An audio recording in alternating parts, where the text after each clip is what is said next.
Bonjour chers francophones, et aujourd'hui nous allons parler de la dernière partie de ces tops, le top des films français de 2019. Et oui, il y avait plein de films français qui étaient bien, mais que malheureusement ce n'était pas assez pour qu'ils soient importants et que je les mette dans mon top, et d'autres que malheureusement j'ai pas eu le temps de les voir, qui avaient l'air intéressants, et peut-être même je les aurais mis dans mon top, mais on peut pas tout voir. Donc, voici mon top 10 des meilleurs films français de 2019. Numéro 10. Yves de Bertrand Bugala. Alors déjà, ce réalisateur, je pense que vous le connaissez pas, mais il m'avait déjà impressionné sur ce film qui s'appelle Gaz de France, avec Philippe Catherine. Quand il y a Philippe Catherine, honnêtement, tu t'attends à quelque chose d'exceptionnel. Et justement, c'était exceptionnel sur un président de la République qui a perdu sa popularité, comme le monde est petit, et qui doit essayer de faire le meilleur discours pour essayer de convaincre le peuple.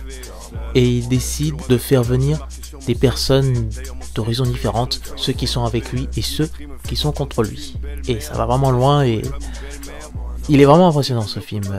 Très difficile à trouver, tout comme ce film qui est sorti en juin. Et donc ce film, Yves, c'est le personnage de William Lake Bill qui est un rappeur et bien sûr qui a du mal à créer, qui crée mais ses chansons ne marchent pas. Et il a vu une annonce où en gros un frigo d'intelligence artificielle qui s'appelle Yves peut l'aider à mieux entretenir sa vie parce qu'il mange mal, il vit mal. Donc ce frigo sert à ça au début, mais petit à petit il commence de plus en plus à prendre sa place jusqu'à même être celui qui compose ses musiques et ses paroles. Et c'est vraiment intéressant jusqu'où le réalisateur est allé sur le thème de l'intelligence artificielle. Et j'ai été vraiment impressionné par ce film. C'est sûr, ce n'est pas pour tout le monde. C'est assez difficile à... Si tu rentres dedans, c'est bon. Si tu rentres pas dedans, bon bah, c'est pourri. Mais moi, en tout cas, je suis rentré dedans. C'est absurde, c'est irréel, mais en même temps très proche de la réalité, vu qu'on voit que maintenant il y a déjà un robot d'intelligence artificielle qui existe. Donc imaginez si bientôt, c'est déjà le cas sur certains jobs où en fait c'est le robot qui remplace l'homme. Et il y a même déjà des machines qui remplacent l'homme dans le côté art musical. Même il y en a qui composent mieux qu'un compositeur humain. Et c'est vraiment intéressant. Ce film mérite quand même d'être vu pour son thème très difficile à aborder et surtout qu'il l'aborde dans le côté absurde. Vraiment, c'est une bonne découverte que j'ai eue en voyant ce film. Numéro 9.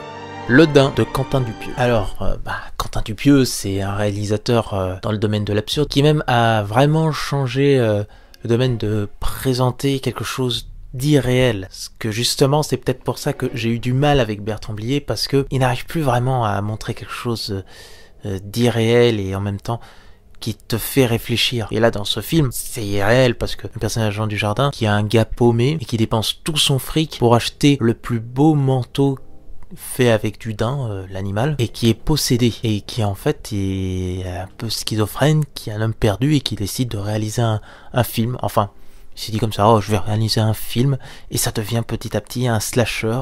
Vraiment, c'est un film qui est pas mon préféré de Dupieux. Pour moi, c'est toujours Réalité, et que j'avais préféré au Poste, mais qui, comme dans sa filmographie, est vraiment irréel, improbable. Et le duo entre Adèle Haenel et Jean Dujardin est vraiment exceptionnel. Ils sont tous les deux exceptionnels dans ce film. C'est vraiment intriguant ce film. C'est difficile à le résumer. Comme dans tous ces films ne durent pas très longtemps et il faut mieux que ça dure pas très longtemps pour être dedans et que ce soit bien rythmé, que ça envoie tout le pâté d'un coup. C'est difficile à bien expliquer ce qu'il a voulu montrer, comme Rubber sur l'histoire d'un pneu qui tue des gens, sur Wrong, sur un mec qui cherche son chien qui a été kidnappé. Vraiment, il a vraiment changé de style.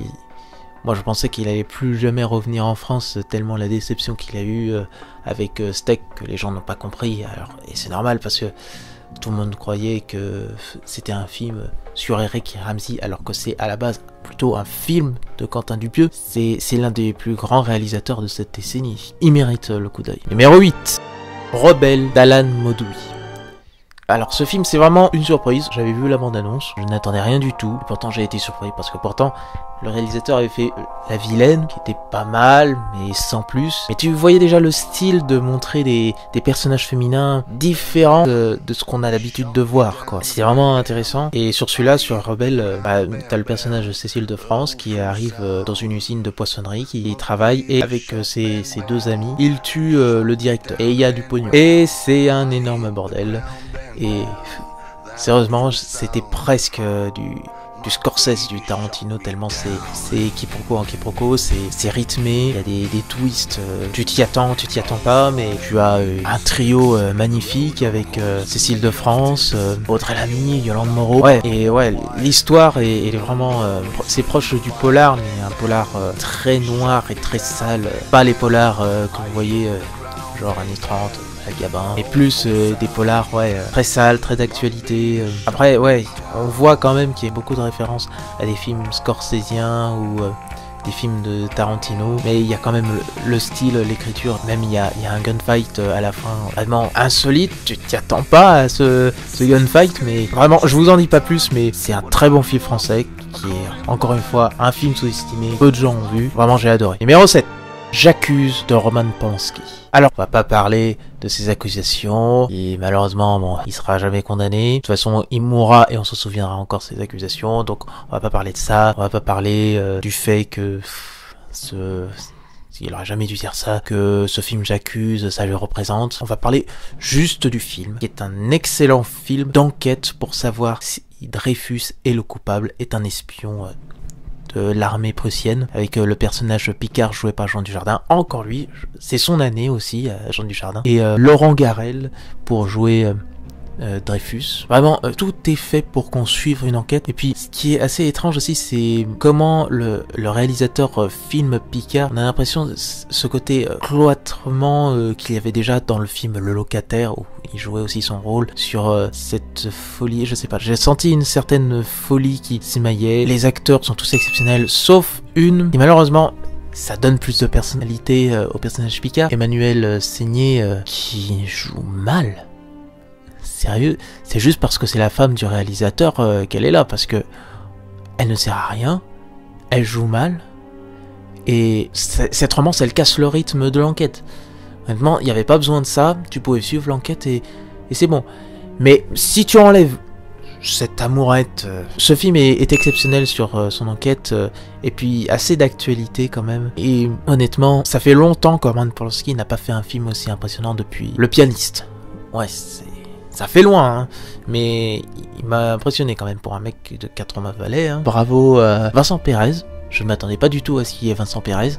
Ce mec, cet acteur, tu te demandes toujours, mais en fait il joue que dans des films historiques. Et aussi un bravo à Grégory Gadebois, qui joue le commandant Hubert Henry, qui est exceptionnel comme antagoniste de Picard. Et ce duel d'épée entre Picard et lui, mais... Et puis aussi un petit clin d'œil, on voit parmi les comédiens au tout début du film, sur cette superbe scène où on casse l'épée de Dreyfus, qui est une photo iconique que vous avez très bien vue dans vos cahiers d'histoire, du comédien qui joue dans la chronique fiction. Si, vous connaissez. Mais en tout cas, c'est un film vraiment exceptionnel, sur une histoire qui a changé l'histoire de France. Un très beau film. Numéro 6. Edmond d'Alexis Michalik. Alors, pour un premier film, eh ben là, je suis impressionné. Là, il met vraiment en avant tout ce qui est le domaine de la création d'une pièce de théâtre. Et puis surtout, en même temps, sur le personnage d'Edmond, qui n'a pas idée de comment il va faire, l'histoire de la pièce que tout le monde connaît, Cyrano de Bergerac, d'Edmond Rostand. Oui, parce que c'était Edmond Rostand. Et c'est vraiment... exceptionnel. On a vraiment cette impression qu'en fait c'est du théâtre dans du théâtre, que les comédiens qui doivent jouer la pièce, on dirait qu'il y a une pièce dedans. C'est difficile à dire, en tout cas tous les acteurs sont bons. Tout ce qui est sur ce mensonge que l'auteur ne sait pas du tout ce qu'il va écrire, et c'est impressionnant. Ça me fait vraiment penser au film Le Créateur d'Albert Dupontel, justement, j'avais fait une vidéo sur ça, sur la page blanche, tu ne sais pas quoi écrire, et là c'est pareil, tu ne sais pas quoi écrire, tu as des idées, et c'est vraiment un super film, un film de spectacle, de théâtre, qui rend hommage à tout ce qui est du domaine du théâtre, et tous les problèmes qu'il peut y avoir sur une production, les comédiens qui font les divas, les producteurs de la pièce qui veulent tel ou tel comédien, qui veulent telle ou telle chose qui soit faite. C'est comme pour un film, hein, comme quoi... Théâtre et cinéma sont toujours très proches. Hein. Et j'ai l'impression que pour ce film, puis la mort du comédien Jean-Michel Martial, j'ai l'impression que c'est aussi un énorme hommage à ce comédien qui est exceptionnel, qui, si vous connaissez, a doublé le chef dans la série South Park, qui a joué le père dans la série Platane, et qui a été exceptionnel dans ce film, qui est en fait celui qui a donné de l'inspiration à Edmond pour faire justement la pièce de Cyrano de Bergerac. Je ne sais pas si c'est vrai, mais pour ce film, si vous êtes fan de cet acteur, c'est peut-être la dernière fois que vous voyez cet acteur dans ce film, et pour ça, ça vaut le coup. Numéro 5, Le Chant du Loup d'Antonin Baudin.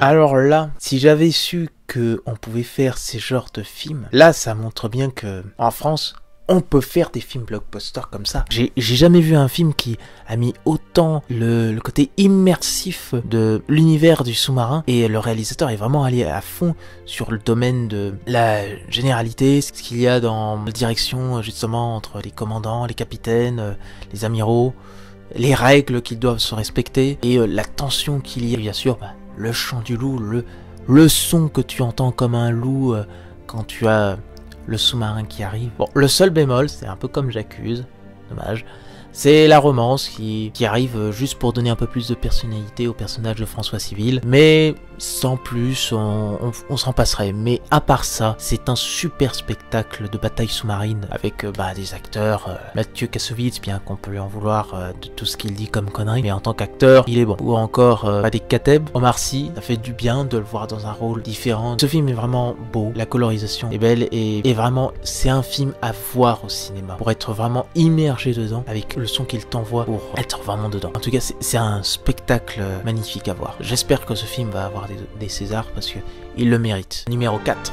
Seules les bêtes de Dominique Moll. Alors là, nous avons un thriller exceptionnel sur une femme qui a disparu et qui met en avant 4 histoires qui sont en rapport avec elle. Et à chaque fois, c'est amené sur une relation amoureuse, mais qu'en fait, aucune de ces relations ne reste en vie. C'est vraiment horrible quand tu vois ce film. Aucune relation amoureuse n'est belle. Le réalisateur a tout fait pour adapter ce livre, Seules les bêtes. Déjà, Dominique Moll, il fait vraiment des films d'auteur assez étranges. C'est très angoissant. C'est vrai que tu te poses la question quand tu regardes la bande-annonce. Pourquoi à un moment t'es dans un endroit neigeux et pourquoi à un moment t'es dans un pays d'Afrique. Tout va être expliqué dans le film, bien sûr. Mais ouais, et surtout aussi...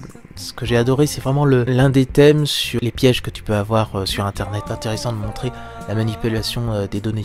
Et puis aussi d'autres thèmes qui sont assez glauques. Mais vraiment, ce film est très lent à démarrer. Et puis ensuite, il commence à monter crescendo et à devenir de plus en plus dense, jusqu'à ce que le final arrive et qu'on sache enfin ce qu'est devenu cette femme qui a disparu. C'est vraiment inattendu pourquoi elle a disparu. Et la fin aussi est inattendue. Aucun personnage n'a réussi à vivre une belle histoire d'amour. Tout le monde est en recherche d'histoire d'amour, mais personne ne l'a. C'est vrai que c'est vraiment triste. Hein. Si vous voulez voir quelque chose d'heureux, regardez pas ce film, sinon vous allez être déprimé. Mais en tout cas, c'est un vrai coup de cœur. Le numéro 3. Vous êtes jeune, vous êtes beau, de Franchindon. Alors là, encore un film qui sort des chantiers battus, tu t'y attends pas du tout. Gérard Darmon, vieux retraité dans le film, qui n'a plus rien à perdre, qui sait qu'il va mourir, et qui décide de faire de la boxe. Donc on a un endroit souterrain qui fait de la boxe de vieux. Ça va loin, hein, mais en même temps, le réalisateur avait dit dans un article qu'il voulait mettre en avant ce qui s'était passé en 2003 sur comment le président s'est mal occupé justement des retraités quand il y a eu l'énorme coup de chaleur en été. Et c'est intéressant parce que vu que le réalisateur est d'origine chinoise et que chez eux la relation qu'ils ont avec les personnes âgées est vraiment différente de chez nous, ils sont plus avec eux, même les retraités ils vivent dans la famille, ils sont pas abandonnés, ce que justement dans le film nous montre le fait que on délaisse les personnes âgées, on les abandonne à eux-mêmes. C'est la preuve aussi du personnage de Josiane Balasco qui n'arrive pas à voir ses enfants et ses petits-enfants, qu'on la laisse pour compte. compte, on les laisse pour compte. Surtout qu'en plus, avec la réforme de la retraite, alors là, c'est très d'actualité, c'est très triste. Même, il y a une scène très impressionnante sur le fait que Gérard Darmon, à un moment, il se met en colère sur le fait que, d'accord, on critique, mais ça ne va rien changer à nous, ça on sera toujours dans la misère, rien ne va changer. Et ouais, sérieux, après Family Business, essayer de se faire ce film-là, on voit que Gérard Darmon, il peut quand même être un très bon acteur. Bon, Le Cœur des Hommes, j'ai jamais vu, mais en tout cas, dans le côté dramatique, là, il est allé fort sur ce film. C'est vraiment un vrai film coup de poing. Et puis, même là-dedans, étonnamment, tu vois l'un des descendants de Jean-Paul Belmondo. C'est étonnant, qui commence à vraiment bien jouer. Je suis impatient de le voir dans d'autres rôles. Et ouais, l'ambiance est très étrange. C'est vraiment un très beau film de genre. J'ai vraiment été surpris et j'ai vraiment été triste que ce film n'ait pas été assez projeté. Je crois que j'ai entendu peu de gens en parler. C'est vraiment dommage. Et il y a un acteur exceptionnel qui joue le Monsieur Loyal, Denis Lavant, extraordinaire aussi, qui lui joue tout le temps dans des films de genre et qui est tout le temps exceptionnel. Il n'y a rien à redire sur ce film. C'est très très beau. C'est très déprimant aussi sur l'avenir qu'il y a sur les retraités et que nous deviendrons des retraités. Donc ça veut dire que on deviendra comme eux. On sera abandonné. C'est vrai que c'est à se poser la question, est-ce que nos enfants et petits-enfants voudront s'occuper de nous? Donc n'oubliez pas, occupez-vous de vos grands-parents. Aimez-les jusqu'au bout. Numéro 2. Les Misérables de Lajjeli. Alors là, c'est vraiment exceptionnel parce que la première fois que j'ai vu ce réalisateur, c'est en tant qu'acteur quand il a joué dans le film d'horreur Shaitan avec Vincent Cassel. C'est assez étrange et très drôle. Et ce qui est triste aussi, c'est d'entendre un peu les polémiques qu'il y a sur lui. Hein. Enfin, je préfère pas trop en parler. Hein. C'est un peu comme Polanski. On va parler juste du film parce que sinon ça va m'énerver. Et donc ce film-là, ça montre quand même que depuis La Haine, rien n'a changé. Même ça s'est empiré. Ça te montre comment on délaisse les banlieues encore pire qu'avant et que la haine entre les flics, les gens, personne n'est bon, personne n'est mauvais en fait, tout est compliqué. Tu as du mal à être... Il y en a un peut-être, un grand sage islamiste qui a les paroles mais qui bizarrement quand il parle sur son message, tu sens que dans son message il dit quand même que vous allez en baver, vous allez recevoir des coups, même si c'est de façon sage, tu sais que personne va s'en sortir. Et le final est exceptionnel et très flippant et malheureusement c'est toujours ça. Hein. Bon après c'est assez drôle d'entendre Macron, il a été choqué, il va changer les choses. J'y crois pas du tout mais bon. C'est vraiment un film encore plus coup de poing que le précédent et ouais qui est très triste à voir que rien n'a changé. Que j'aimerais qu'on évolue mais que malheureusement en 20 ans rien n'a changé. En tout cas bon les acteurs ils sont impressionnants. Et les jeunes bon certains ça se voit que c'est la première fois qu'ils jouent mais c'est pas grave. On est dedans, on est actif dedans. Après bon ça a fait des polémiques, hein. Il y en a, c'est un film anti-flic, c'est un film anti-racaille, chacun donne son avis, hein. Mais pour moi c'est vraiment un film coup de poing qui mérite d'être vu. C'est sûr, c'est difficile à voir, et surtout sur ce final de un quart d'heure, où quand tu te dis c'est fini, il n'y a pas de conclusion. Qu'est-ce que tu veux conclure? Il envoie juste les faits, c'est la merde. Et bon en tout cas, c'est vrai que s'il fait d'autres films, le réalisateur, j'espère qu'il fera son film... sur la partie d'un politique qui va dans les banlieues, ce serait intéressant et très éducatif pour voir comment un politique voit les banlieues. On les voit que dans les médias. Mais voilà, très très beau, très très violent, très impressionnant. Et j'ai été épaté, mais pourtant il n'est que numéro 2. Et voici le numéro 1. Tous les dieux du ciel de Quarks. Alors pour ce film, c'est encore un film que je pensais ne pas aller voir. Je l'ai vu parce que l'un de mes potes a joué dedans et il m'a conseillé d'aller le voir. Je suis allé le voir et là, je n'avais plus les mots. C'était impressionnant. J'étais dedans, j'étais happé par l'histoire de Simon qui croit qu'il y a des aliens qui vont le sauver, qui vont l'envoyer dans l'espace, en même temps qui soigne sa sœur, jouée par Mélanie Guédot, qui est une topodèle qui a une maladie héréditaire, mais qui est exceptionnelle dans ce film. Qui à la base, ce film était un court-métrage du réalisateur qui en a fait ensuite un plus long, et qui est très impressionnant sur le thème de la folie, de cloisonnement, d'être cloîtré sur un lit, et puis aussi... le questionnement, c'est les aliens.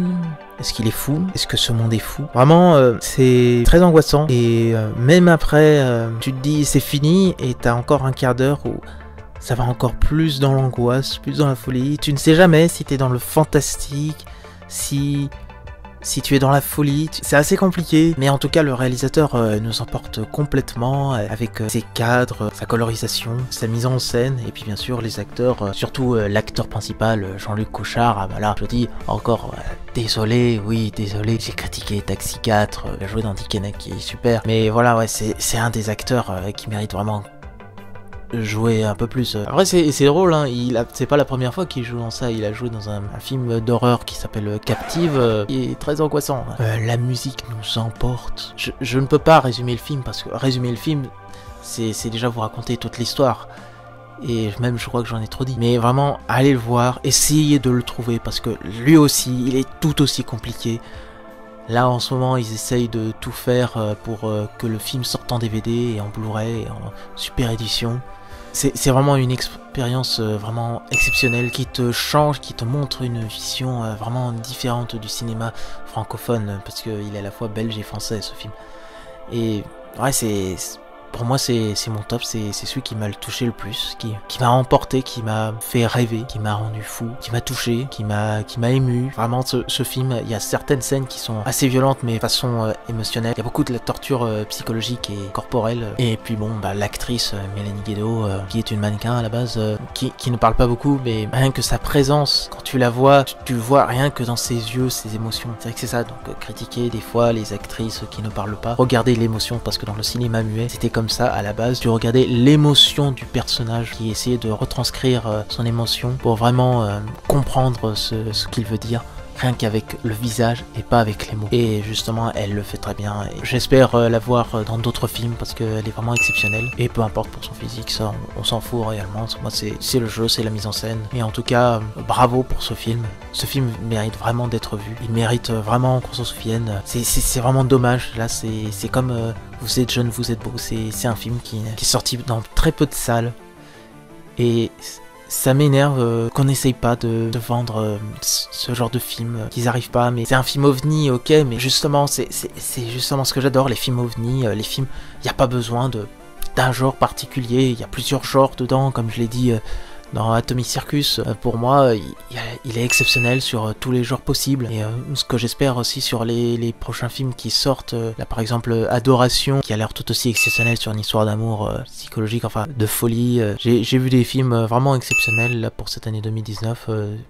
De films français. J'ai vraiment essayé de regarder des films qui ne soient pas trop populaires. Ah, c'est sûr, j'ai pas vu beaucoup de comédies, mais voilà, j'ai essayé de faire un top qui retranscrit vraiment certains genres du cinéma français, fantastique, drame, comédie, polar, action. J'espère réussir à faire la même chose pour 2020, que 2020 va me montrer des super films, que je vais être ému, touché, et que je vais voir encore des films exceptionnels, des films français exceptionnels qui méritent vraiment le spectacle. En tout cas, j'espère que ça vous a plu, j'espère que 2020 sera tout aussi super que l'année 2019 en termes de cinéma français, cinéma de tous les genres. Et je vais voir si je fais des vlogs comme ça. Je pense que ce sera plutôt des vlogs sur un film français en particulier qui m'a plu. Je vais pas trop faire des films d'actualité, ça ne m'intéresse pas. Et en tout cas, encore une fois, je vous souhaite bonne année et je bonimensionne les films que vous oubliez de mentionner.